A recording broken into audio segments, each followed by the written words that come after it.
કોઈ પણ માણસનું જ્યારે મૂલ્યાંકન કરો ત્યારે તે વાત પણ રાખો ફિટ છે કે નહીં, અને ફિટ નથી તો અમુક નંબર કાપો. હું પણ ફિટ નથી તો મારા પણ અમુક નંબર કાપો.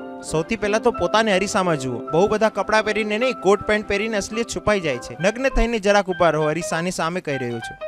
એકવાર તમે કુર્તો પૈજામો પહેરી લીધો. કુર્તો પૈજામાથી વધારે પણ ભારતથી પણ ખતરનાક છે પાકિસ્તાન અને અફઘાનિસ્તાનનું છે.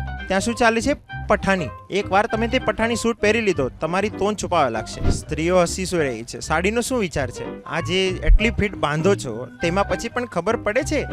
આ જો થોડા એવા કપડાં પહેરો જેમાં શરીર થોડું ખુલ્લું હોય તો જાતે જ વધુ માંસ લીક થઈ થઈને બહાર આવશે, તો ખબર પડશે એટલો બધો મામલો ગડબડ હતો અંદર. હમણાં તો બધું છુપાઈ જાય છે, લીકેજ ખબર જ નથી પડતી. સાડીના અંદર 3 ટાયર છે, 1 2 3, જેમ રેલવેના 3 ટાયર. હું નથી કહેતો કે અંગ વિચ્છેદન કે શરીરનું અશ્લીલ પ્રદર્શન કરવું સારી વાત છે, પણ હું કહી રહ્યો છું કે શરીર છુપાડવું મજબૂરી બની જાય છે જ્યારે શરીરને કદરૂપું બનાવી દો છો.